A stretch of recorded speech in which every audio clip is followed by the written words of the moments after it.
Wow. Never bet on a Tiger in the NCAA tournament. Swear to God. What And a never bet on the never. And apparently, unless your uniform says Duke, don't bet on the ACC either. what a bunch of my bozos. Oh my my goodness. goodness, Just yeah. not even close. One defund the ACC. My goodness, that was bad. Bad, bad, bad. You ain't lying. But we're back today, man. Good day yesterday to start. I can't lie. Very Yeah. happy. Very happy. Very happy. Okay. All right. We are back. College Hoops RX. It's your boy Sosa Picks, joined by Spin Doc Sports, who's been holding it down to start the week and start the NCAA tournament. Day one of the tournament yesterday. Quite interesting. Spin, how you feeling this morning after last night's first batch of first round games? Yeah. So first of all, feeling good. All moved into the new place mostly. Got everything pretty well set up. I got the internet and the TV set up, and that's all. I mean, that's all you really need for day one of the NCAA tournament, right? You just need the internet and the TV. That's all I need till Monday. But no, it was yeah, a very interesting first day. We'll kind of get into what we covered, or just like covering what happened and who did what and who didn't do what yesterday in a second. But you know, I said this to VIP this morning, and I'm hoping that today brings a little more excitement. It's not necessarily that it was boring, but it was there were a lot of stretches that were kind of boring, a lot of double digit wins, top seeds absolutely smacked, absolutely won by a ton. So this is actually what happens in a lot of NCAA tournaments, where the first day you don't see a whole lot of overs. You see a lot of tightness. You see a lot of teams kind of finding their way. And then, well, I mean, unless you're Arkansas and Kansas, but that's a different story. But then the second day can tend to be the chaos day. And so I'm hoping for chaos, because I mean, it's called March Madness for a reason. I want chaos. I love watching two good teams play. I love watching two good teams battle it out. But and I love watching upsets. What I don't like watching as much is chalk just beating the shit out of a mid-major team. And unfortunately, we had too many of those yesterday. I mean, it's still March Madness, so it's still the best time of the year. But I want my chaos today, and I think that there's some spots where we can get it. So what are your thoughts on yesterday before we kind of get into what did we learn about teams and people and whatever? The Clemson Tigers, ACC basketball is in the dirt. ACC basketball as a whole is just in the dirt. Mizzou is who everybody thought they were. I was trying to give them the benefit of the doubt, and I thought that they'd have better athletes to impose their will. They simply did not, and they looked like an average basketball team, and they got outclassed from start to finish. Trying to think whom else really surprised me. Nothing really surprising. Purdue went out there and out athleted the other team, and ultimately, when you get murdered on the boards and the referees are just dick eating, because the referees in that game were absolutely atrocious. That's another thing. Officiating has been horrible. It's been horribly inconsistent, which is just as bad. Horribly inconsistent across the board. Michigan last night, that the kid from UCSD, no reason for him to have fouled out. Calling ticky-tack touch fouls and just taking the abilities out of the players' hands. When the game's not decided by the players and stuff like that happens, it irritates me. I really don't I hate seeing that, because didn't nobody pay to go see the refs. Nope, I'm with you, man. There were. I've always said when I'm coaching, and I've told officials this before, is that whether you're going to call it tight, whether you're going to call it let kids beat the hell out of each other, whether you're going to call something as a travel or not a travel, with whatever the case might be, I don't care, just so long as I know and it's consistent. So then I can coach my kids in that vein, and or play when I was playing. The worst way to officiate a basketball game, whether you're against one team or for one, whatever it is, tight, loose, doesn't matter, is when you're inconsistent. When something's a foul, if you wall up one time and not a foul the next time, and so forth, it just disrupts the entire flow of the game, and it just makes kids unaware of what they can do, what they can get away with, what they're not able to do. It just bothers the shit out of me. So I'm really hoping for some more consistency here today. But, for me, you kind of led into it. So day one, what did we learn? I learned a few things. Number one is that you already touched on it with the ACC. The ACC was who we thought they were. Louisville and Clemson just absolutely pissed the bed. Never No really shows. in the game. What's that? Absolute no shows. Nope, neither one of them were even close. And that was a little disheartening for me because I actually gave out VIP to Clemson. So, that's something that just really bothered me, because Clemson in no way should have been in that position with the size and athleticism. I mean, credit to Will Wade for having a perfect game plan. But Clemson went into panic mode, went into Chuck mode, and that just doesn't work for them. So bad from the start. The other thing that I learned is you don't bet against Mark Few in the first round of the NCAA tournament. Ever. You just don't do it. Never. You never bet against Mark Few in the first round of the NCAA tournament.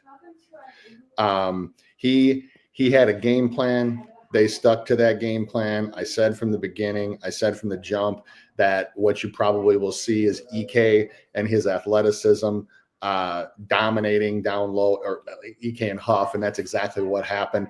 Zags boat raced them. Georgia was never in that game.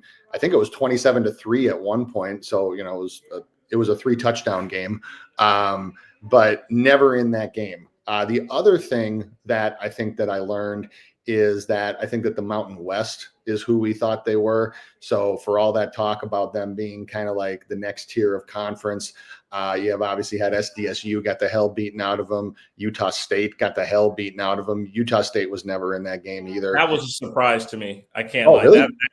That shocked me. I thought we watched them play quite a few times this year, and I just that to me was just a disappointing showing. I mean, don't get it twisted. UCLA has had their moments. They, and listen, there's always a Pac-12 team.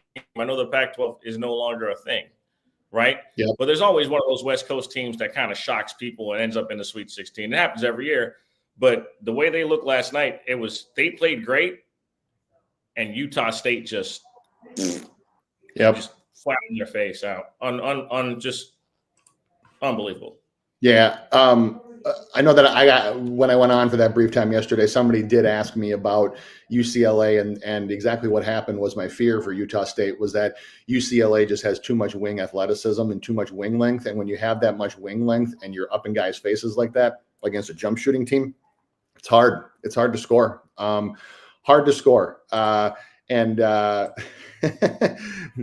Ben said it. The other thing we learned, Hunter Dickinson. I'm still wondering if he's like reading the NCAA rule book feverishly about like, okay, can I get like a 18th COVID sick injury year of some kind?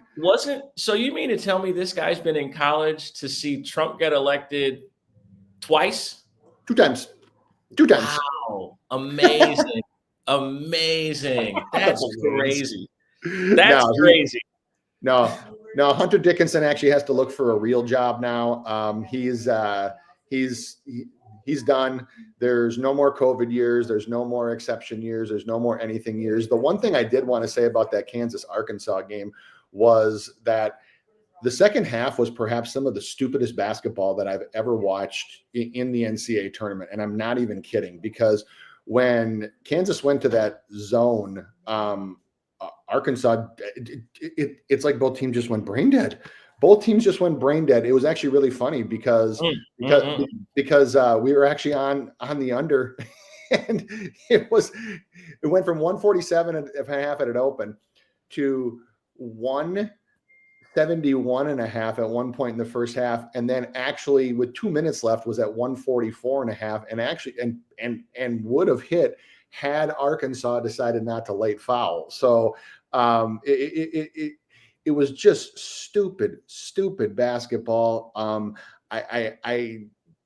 The Arkansas, and then even on one of the last possessions when Arkansas had to when Arkansas was taking the ball out of bounds, they had to use 2 straight timeouts. And even after both timeouts where Boogie Flan just stood there, even though the official literally said the second time, he like tapped him and was like, "You can run the baseline." And he just stood there. And I was texting my brother and I'm like, this has to be some of the dumbest shit that I've ever seen. I'm like, coach told him he could run. The ref told him he could run. After the second time out, Calipari, put somebody else as the fucking trigger man. Like, you have to have a trigger man that can get the ball in mount. Granted, they did and they won the game, but man, it does not give me a whole lot of confidence in this Arkansas team heading into playing St. John's. But see, now I'm gonna go with a positive for them. All right, go ahead. Okay. I like Boogie off the bench. Yeah. I also like that he was able to got a couple of assists, and I think when you have him and DJ as the backcourt, you can really control the pace of the game. They did a very good. Listen, one thing we can't dispute, they did a very good job of getting themselves into their half court sets. They got a lot of good shots. So I'm not as critical. I think that, there's going to be issues. And with Boogie coming back first game, you kind of just wanted to see how he was going to be integrated. That's our biggest fear, right? When you integrate back a player, you don't know what to expect. Sometimes it can throw off, a lot of synergy between the rest of the teammates. And I think Boogie did a good job. And I think when you have that ability to run pick and roll with Adu and him and Adu and Wagner, and they both can play off ball, I think they can give a lot of teams problems, especially with a team like St. John's who likes to start slow. Yeah, Arkansas came out and was hitting. They were hitting. They were getting their shots. They scored 48 points in the first half. So, and listen, Kansas is no defensive juggernaut. But again, at the end of the day, I think that I want to give Arkansas a little bit more credit than fair enough. That's fair. That's fair.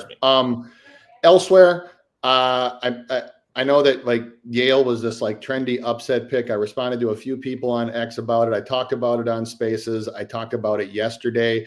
We cashed it in VIP. I said over and over and over again that Yale could be a trendy upset pick, but not against a team with the size and the length that A&M had. That proved to be true. Even though A&M won by 9, I mean, throughout the last 7 minutes of that game, Yale was never close. I mean, they were never within more than 6.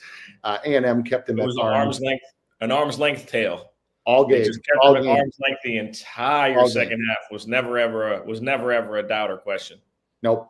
Now, what I do have to do though is I got to give props to my hometown boy, Cottage Grove, Minnesota, Pharrell Payne, career high 25 and 10. Absolutely dominated yesterday. He was the guy that I thought would have a good game, given the size disparity and the athleticism disparity. 10 for 12 from the field. 5 offensive rebounds, 5 defensive rebounds, 5 for 6 from the free throw line. He's only a 57 or 58% free throw shooter, but I'm just giving him my props because if you watch that game last night, they said my hometown on the air a bunch of times because that's where he's from. But Pharrell Payne, I really hope that he keeps this going. He's a good kid. He's worked his ass off. For those that are just tuning in, for the first time, you probably haven't heard, I've told the Pharrell Payne story, was actually president of the youth basketball organization that he played traveling in. He, up until ninth grade, he was eighth grade. He was a C traveling player, and he was a legit C player. He was big. He was little roly-poly, and quite honestly, he was lazy. Just didn't want to put the work in. Grew a little bit, slimmed down a little bit, and really just found himself as a basketball player. And now he's playing high-level basketball in the NCAA tournament with a very, very legitimate chance to go to the Sweet 16. I have so much good to say about Pharrell Payne, because that's a kid who was put on the C team in traveling a number of times and didn't let it deter him. He just kept working. He just kept refining himself. And now he is where he is. So huge shout out to Pharrell Payne. Like I said, from my hometown, family's good people. He's watched him play in traveling. And if you watch him play in traveling, you would never in a million years think, hey, this kid's going to be playing, be dropping 25 and 10 in the NCAA tournament. You would never, ever think it. But great story for Pharrell Payne. So really, really happy to see him succeed, and I hope it continues. Just a couple other points, a couple other things that I noticed. You had already touched on it, Sosa. The officiating in Michigan, UC San Diego was just horrendous. And I'm not even talking about that it was slanted towards UC San Diego, because I was on them. But it was just horrendous all around. It was so inconsistent. At least one of Golden's 4 fouls I did not think was a foul. I thought he walled up and went straight up. And one of the turning points in that game was when Tate Jones fouled out with like 10 minutes left or whatever. Tate Jones, for those that don't know, Big West Player of the Year. He's and his senior year averages 19 a game. And I mean, UC San Diego fought, but it was it was an uphill battle the whole way. I mean, getting down 10-0 when they were tight didn't help. And Sosa, I know you had mentioned it last night, but like I did chuckle too when they were salivating over Magai about like, oh, he dropped 25. Well, the motherfucker took 27 shots. I would hope that he did. All of them were bad. Listen, I'm all for shooters. Yes. I'm all for shooters shoot, and even the last shot of the game, it was a bad shot. Like he couldn't. I understand getting giving them the ball most points. Nobody's gonna, but bro, like run an actual set. It's not like you're in a rush. It's not. Get down there and get a good look. If it's gonna be ISO, give your guy space. If they force a double team, cool. But it was so bad. You know what I mean? And also, again, we got to revisit the advancing of the ball on timeouts late in games. It's fucking up the college game, bro. It is fucking up the college game. I'm gonna say it just like that. And situational basketball is, without not being able to advance the ball to half court in high level college basketball, is a fucking embarrassment. I'm gonna leave it at that. Well, no. Last 2 minutes of a Division I game, or no, I would even agree. No, last minute of a Division I college basketball game, every timeout should advance the ball to half court. Not even a question about it. It's so ancient and archaic. It's archaic. It's so dumb. It makes no sense. I have wanted that for probably about 10 years now. And the NCAA, it's so weird because they try to modernize stuff. Well, actually, they didn't want to modernize on NIL. For those that don't know, they had to because a former student athlete sued them and won in court. That was what forced them their hand to modernize. But either way, there's so many things where they're like, okay, yeah, we'll modernize on this. But then it's like, well, NBA has been doing advance the ball, and like Europe does advance the ball. Other professional leagues do advance the ball in those situations. Nope. We're not going to. Bro, Yes. The women get to advance the ball. Yes. It's so dumb. Such a dumb rule. And then last but not least, for what I got wrong again with Michigan and UC San Diego, got right with Drake and Missouri. Just a bad matchup. And I see Adams is in the chat, so I won't belabor the point because we talked about it last night in VIP. It just, I use that game as an example, not to like pat myself on the back or to shit on Mizzou or give Drake flowers, honestly, because I will say Drake actively tried to blow that game at least twice in the second half. They looked like $1 million in the first half. Their defense was on point. When Mizzou started making their run, they panicked. And they were actually a little fortunate that Missouri just couldn't make jump shots on the road. Now, what I'll say about that is that that game is an example of when you're looking at a tournament game, it's not necessarily about who they beat or who they played or what they did, back in December or January or whatever, or how many teams that are at Ken Palm, whatever, that they played. It's how do they match up against their opponent on this day against this team in this situation? Because with everybody being 0-0, seeding aside, the seeding is just to make sure that you have a fair and balanced tournament across the board and that higher seeds get an easier path and so forth. You take the seeds apart and it's how do teams match up against each other on this day, in this game, in this situation. And Missouri, unfortunately for them, got one of the worst possible draws that they could get. I see. Like I said, Adams, I'm not gonna twist the knife. I'm using it as an example. And yes, Bennett Sturts is legit. He's been legit all year. The other thing with Bennett Sturts is, I said this yesterday. I mean, the kid plays damn like every minute of every game. He plays almost 40 minutes a game and never gets tired. It's actually pretty amazing. Now, part of that is because of how slow Drake plays. Because Drake's not getting out in transition, running the floor and everything, but it's still impressive. Sosa? I want to say something real quick. Caleb Grill, we asked about you in your hometown, and they don't know who the fuck you are, bozo. I had to say that. How you go to the crib? How you go to the crib to shoot 1 for 7 from 3? You at home. This is where you grew up, bro. You got every chick you ever dealt with in the stands. And this is what you do? Yep. Bozo. Yep. Fucking bozo. Adam, when you dribble the ball for 20 seconds, I could play the whole game. You're right. It allows guys like him to play a lot longer when you play such a slow game. So, so any other thoughts on the day? Otherwise, I'll just go to some of the comments we haven't touched on yet. Welcome in the people, and then we'll get the plays. Maybe I think Indiana should reconsider who they hired as their head coach and go after Will Wade, but that's just me. Well, he's already spoken for now. But did you see what Jay Billis was saying? Like, he hasn't signed the contract yet. Yeah. Whatever. And Jay is always acting like a bitch. He's always crying about players and NIL because he's a lawyer too.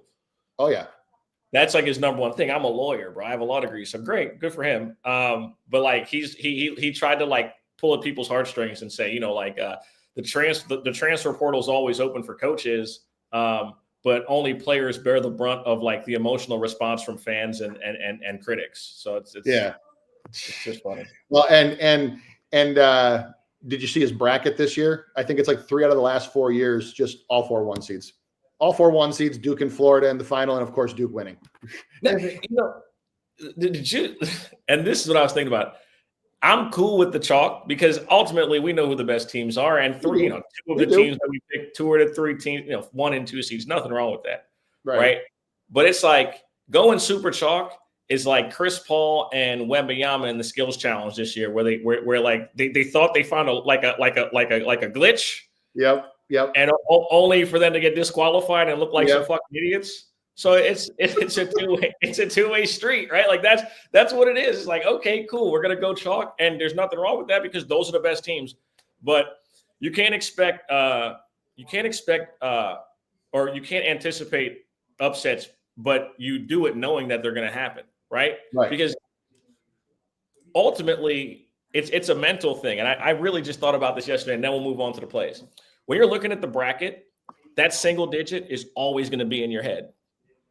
It's 4 versus 13. It's 4 versus 13. It's 5 versus 12. Even though history tells us 12-5 is like a 50-50 matchup, right? Or it even varies towards the 12 covering at a very, very high rate. Yep. So it's like a mental thing, bro, when you're filling out these brackets, because you know what you've seen from some of these smaller schools, and you think, okay, cool, they should match up fine. And then, there's a reason why some of these guys are D1 athletes. I think also you were talking about Drake. Was it you that was telling like they're all like D2 transfers? A lot of them are, yeah. Half the team is a bunch of JUCO guys and a lot D2 of them are. So, yep. Just interesting, man. Just an interesting. Yeah, it is. I like that analogy. I actually might steal that one if you don't mind. I like that analogy a lot. I do. Yeah, you think you found like some magic glitch, and then you look like a dickhead afterwards. Well, I mean, like I said, for me, it was a very, very mixed bag for everything. I think on every play that I gave out everywhere, VIP everywhere, I think I was like 8 and 7. So for the typically the most volatile day of the tournament, same thing I told VIP is, am I happy with it? Not really. Will I take it? Yes, because especially just looking across X yesterday, there were more than a few people that got absolutely obliterated. So with that in mind, let's go. Hold on real quick. As far as my day, I went 5 and 3. Lost by a bucket on the under in the first half of the Michigan game, and the 2 chalk spots I picked to cover lost outright. Clemson lost, and so did Mizzou. I gave Clemson out in VIP. Yep. There it is, brother. Yep. There it is. Hey. It's called March Madness for a reason. So, all right. Just quick rundown to welcome people in. Mom Who Bets always with us. Thank you. Happy Friday to you as well. I put this up before. Ben is right. The ACC fucking sucks. UNC. I'm actually going to talk about that one. That game is actually where one of my plays is. George Bolas, welcome in, my guy. Maybe the Mountain West team this year is New Mexico. I'm going to touch on that as well. Lowe saying, welcome to gambling, Hunter. Yeah, I'm telling you, he's still going to find a way to do something. He's going to like reclassify or something. He's going to like, oh, my birth certificate was off, so I can play another year. I am 12. I am 12. Yeah. Trekking with Loshan, officiating versus High Point. It was so bad. It was so terrible. It was so terrible, Lo. At one point, the fouls were 6-0, which if it's a team that goes to the basket against a team that just chucks threes, I can live with that. But add a little more context. It was 6-0, 4.5 minutes into the second half. And High Point's a team that gets most of his shots from the rim, at the rim. I'm like, come on, man. Unbelievable, dude.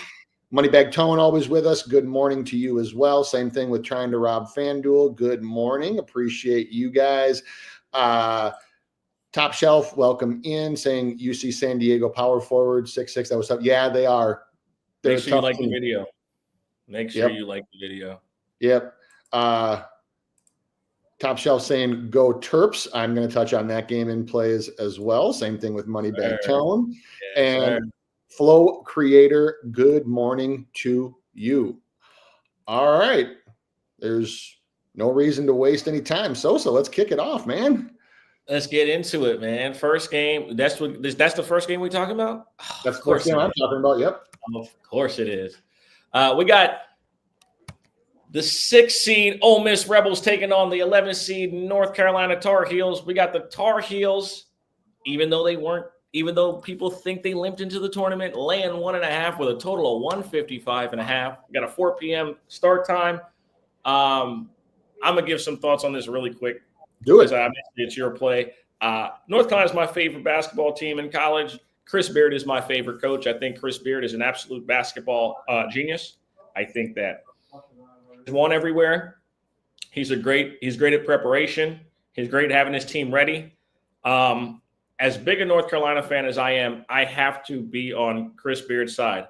My belief is this. I think that Ole Miss will make this an ugly game. I think that Chris Beard is fully prepared to make this a very, very ugly game, and they'll bog down the score.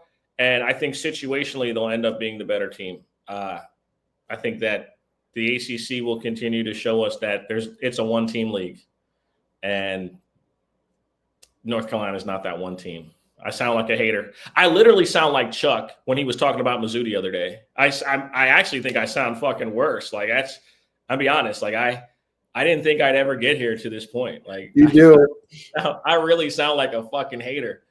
I'm a seek help for that, but I'm a rock with a beard in this ball game. Spin. What are you betting on, and why are we betting on it? All right, no take on the side for me. My take is on the total, but one team in particular, the team total, and that's on Ole Miss.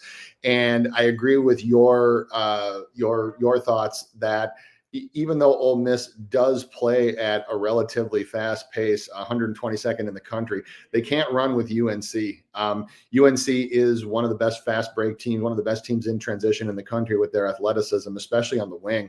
So I think that Beard is smart enough to know that you can't play it, or that you're not going to win playing a track meet. Now, my other bigger thing here is that when you look at this Mississippi team, and look at their makeup, there's a lot of similarities that you see, with the exception of pace, to San Diego State. And here's why that's important. Now, Mississippi shoots three-pointers a lot better. Mississippi has several, gets to the line a little bit better. However, if you remember what I said in my breakdown of San Diego State and North Carolina plays almost exclusively drop coverage. What's drop coverage? Is that if you're looking at the court, you have guards up at top, guarding the three-point line. You have the middle essentially not left open, but left more open. And then you have the bigs drop below the free throw line. That's why it's called drop. And so you drop below that line. So what you're protecting against is three-pointers, and you're protecting against rim runs. And that's especially true for a North Carolina team that, as you can see here, doesn't have a whole lot of size, just 305th in average size.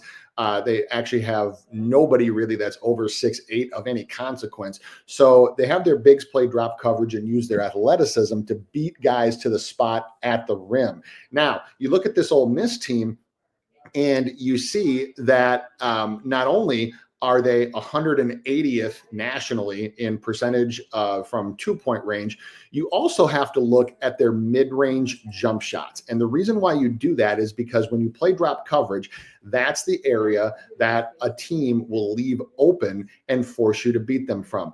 Ole Miss, 37.6% of their shots do come from the mid-range area, but 27.2% come from the mid-range area. So they're not as comfortable shooting it. The 37.6 is what they actually shoot from that area. So 37.6% from mid-range twos. That's around the same mark that San Diego State shot. And as you can see, North Carolina held them to a very, very low total. Now, the other factor is that when I go and I look and I see what is Ole Miss shooting from the arc. Well, again, they're a better three-point shooting team than SDSU is, and they have more kids that can make it. However, last three, just 27.9%. Last five, barely 30%. So they are not shooting the ball well at all recently. And if you're not going to make mid-range jump shots or even shoot them, and you're also not going to make three-point jump shots, or you're not shooting the three very well, it's hard to score against this UNC defense. So you have, for me, a nice combination of a coach who, even if you read some of the pregame comments, I think knows that they don't want to get into a track meet with North Carolina, because while Ole Miss does pretty well in transition, North Carolina is, I think, one of the best transition teams in the country. You then have them with all the mid-range stuff and some of their struggles recently from the three-point line. 77.5 is too many points for me. So I will take the Ole Miss team total under 77.5 as the first official.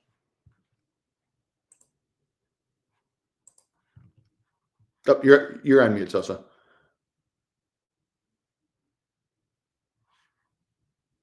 I know. Next game we're going to get into is the Grand Canyon Antelopes versus the number 4 seeded Maryland Terrapins. Maryland laying 10.5 with a total of 150.5. 4:30 start time in this one. Best player on the floor is going to be Derek Queen. Second best player on the floor will also probably be on this Maryland team. You know how I feel about Willard. Nothing official for me in this one, but I do lean towards the Terrapins. I know we got some Terp fans in the chat. I think they'll be able to. I think he'll have them ready to go. I do like this Grand Canyon team, and if this game was being played in Arizona, where's it being played? Not super far. Is this one in Denver or is this one in San Diego? Yeah, I think. Or is this one in Washington State? There's like a bunch of is it Washington maybe? It's out west. Yeah, I forget where. Hold on. It is Seattle, Washington, Climate Pledge Arena. All right, there we go. So should be exciting hoops, man. What are we betting on today in this one? Yeah, I saw a lot of people say Terps. I'm on the opposite. I'm on the Lopes. You see it behind me right here. First of all, I just got to give a shout out. If you have never seen a Grand Canyon home game, you should watch one, because the backdrop is the fans on purpose, because they do have some of the they have the most insane fans in college basketball. And I will put that on anybody. I will put that against the Cameron Crazies, because they got people dressing up. Honestly, their fan section, if you watch Let's Make a Deal with Wayne Brady, the freaking crowd looks like Let's Make a Deal, because you got damn near everybody in a costume, and they all make it Grand Canyon specific. They got people coming in full hazmat suits. They got people coming in with all kinds of like professional makeup and stuff. And they have registered one of the loudest decibel levels in all of college basketball. It is an absolutely insane environment. And they take pride in not only being insane at home, but also traveling with their team and being insane on the road as well. They absolutely are crazy fans. So, how does that translate to an NCAA tournament game? I don't try to get into that stuff. I just know that their arena is tough to play in. But when I compare these two teams across the board, this goes back to stylistically, what happens, and stylistically, what do they do? Now, you notice that Grand Canyon is not the best three-point shooting team. They're 284th in the country. However, you also notice that only 23.6% of their shots do come from the arc. That's 350th in the country. They don't try to beat you from the arc. Where they try to beat you from is at the free throw line. And so they are 9th in the country in getting to the line. They crash the boards, or they crash the rim with just absolutely reckless abandon and play at an absolutely frantic pace. 28th in the country. It's actually been even faster lately. They have one of the lower average shot clock per possession marks. And so that, to me, can lead a team like Maryland against an unknown opponent in an unfamiliar place. It can lead to some issues early. You kind of saw it with Purdue and High Point. Now, granted they did settle in, but High Point wasn't as high of an octane team as Grand Canyon is. Grand Canyon is going to run the living hell out of the ball. The last 3 games, they've gotten to the free throw line 29.3 times. That mark would be that mark is number 1 in college basketball. And when they get to the line, they make them too. 73.5%. They have multiple guys you can see down here, including Tyon Grant Foster, who gets to the line a ton, but you also have multiple guys here, 80-some%. Now, the Michigan team, I'm not 100% convinced from a consistency perspective. You kind of saw it in the Big Ten tournament, where they put up, it was like damn near 100, and they could have scored more against Illinois, and then really struggled to get anything done against Michigan. Maryland as well, while they are overall one of the better teams at defending the rim, it's it's been a little shaky lately.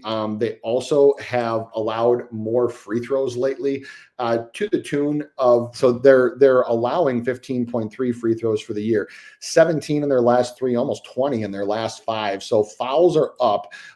And you have this Grand Canyon team that can really, really, really frustrate teams by how well they get to the rim and how they just crash with absolutely no regard.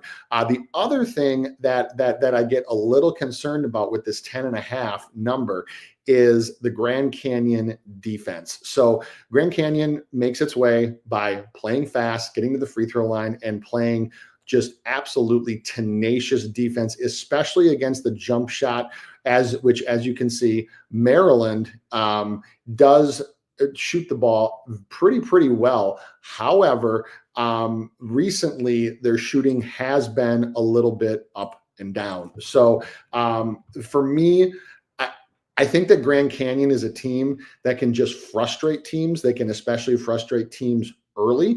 And so, you can also maybe lean on a first half number for Grand Canyon, but the 10 for a team that is shooting under 50% effective field goal percentage, regardless of their season number, under 50% in their last 3 games. Now, keep in mind, one of those games is that Illinois game where they shot damn near 80% and scored almost 100. That's been the exception, not the rule lately. So Maryland can be a little bit inconsistent from shooting from deep, and they can be a little bit inconsistent shooting from the field. So you combine all of those things, and not that I think that Grand Canyon is going to win the game, because I don't, but I think that 10.5 is just a little too much. So I will go with Grand Canyon at plus 10.5. And I see Fishy Picks in here saying AD chartered a flight. Yes, he did. I told you, man, their fan section is one of the best in college basketball. They're nuts. The school supports them. It's just an absolutely insane atmosphere. Shout out to a culture that Dan Marley started, whom they fucked over. Yep. Yeah, they did. Yes, they did. Flow Creator saying, yep, they shoot a ton of free throws. Logan saying tie on time to turn up. Yep, agreed. If you should watch this game, and you should watch Tyon Grant Foster, because this kid can play. 6'8", long wingspan, very muscular. Even though he's not as big as some of Maryland's bigs, he's just as athletic and just as strong. So I think that he can get to the line a bunch too. And Top Shelf asking, is Willard really going to go to Villanova? That was the rumor. I'm not sure that. Yeah, I mean, it's he's a Big East guy, bro. Let's just call it what it is. He took the check. He took the check at Maryland. He kind of restored the program, which really hasn't been anything since Gary Williams was there. Let's be honest. The program has never done shit since Gary Williams. They haven't. Yep. And the other thing, if you listen to some of his pregame interviews, you heard that he doesn't sound very happy with Maryland right now. He was talking about how basically making some like thinly veiled comments about how the school doesn't want to invest money in the program, and that in today's college basketball world, you have to invest. And there were. But see, that's the thing. This is why it's a dual-edged sword with this shit. You let the guy who owns Under Armour come in and put a bunch of money into the program, right? Yep, that's true. And then he realizes, man, well, we could have a nice basketball facility, but the only thing that's going to move the needle is football. So why the fuck will we invest in a basketball program that hasn't been relevant for damn near 30 years? Yep. I don't, you know what I mean? And the thing is that he knew what he was getting into, respectfully. Yep. He knew what he was getting into. So to complain about it now, it really makes him look like a bitch. Yeah, kind of does. And then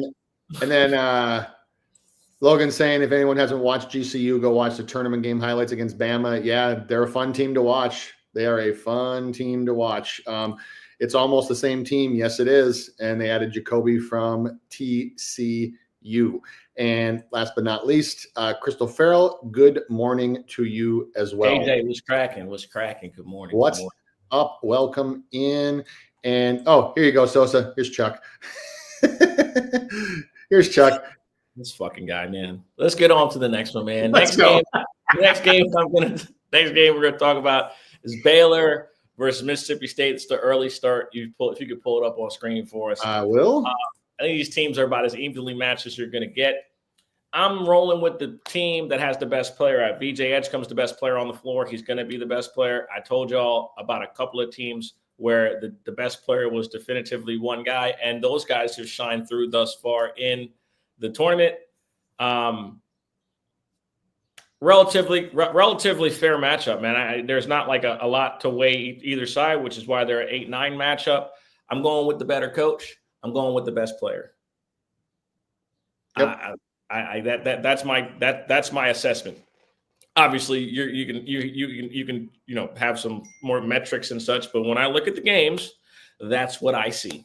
When I look at this matchup, I see best coach, best player. I'm rolling with Baylor. I have not picked Mississippi State in a single bracket that I've done, so that should tell you my thoughts on that game. I have not picked them in a single one. That's pretty simple. Yep. Again, VJ Edgecombe too. Also, I'm going to be honest with you. Based on teams in the draft, VJ Edgecombe can go as high as 2 in the NBA draft. He's that good. Mm-hmm. He can go as high as 2, depending on the team. He can go as high as number 2. Everyone knows who's going number 1. That's not even a fucking. That's not even a question. That's done. But next, we'll get into the next one. Go. Yeah or no? Yep. Or your comments? No, go. All right, next game we're going to get into, obviously, Xavier won the play-in the other night to get in, taking on a number 6 seed, Illinois. Got Illinois laying 3.5 with a pretty high total of 159.5. 9:45 start time. And where's this game being played? This one is being played at Fiserv. This is in Milwaukee. Okay, so no real definitive travel advantage for either team. Yep. So, and it's a late start, so all that shit's out the window. Yep. It's kind of equal for both teams. So you said that the total's high at 159.5. It's not nearly high enough. This is an over spot for me pretty easily. You have 2 highly efficient offenses, 40th and 15th in the country. And you also have a Xavier team. I mean, I talked about it.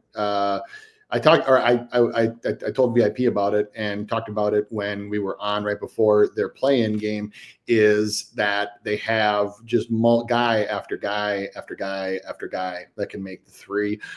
They have multiple shot makers. They also do a fantastic job of getting to the line, 36.9% free throw attempted over field goal attempted. And they are one of the top 15 free throw shooting teams in the country. Now, on the other side, you have an Illinois team that doesn't get a lot of its scoring from the 3-point arc. You can see that, I mean, they have had struggles shooting from the 3-point line for the season. Now, that's been a little bit better lately, and to the tune of 34.9. So 34.9 last 3, 35% last 5. So better lately from the arc. But where Illinois really does a good job of scoring is on the interior. You can see their metric here for where they are from 2-point range. And you also have an Illinois team that has a distinct size advantage here against Xavier. So 14th overall in the country.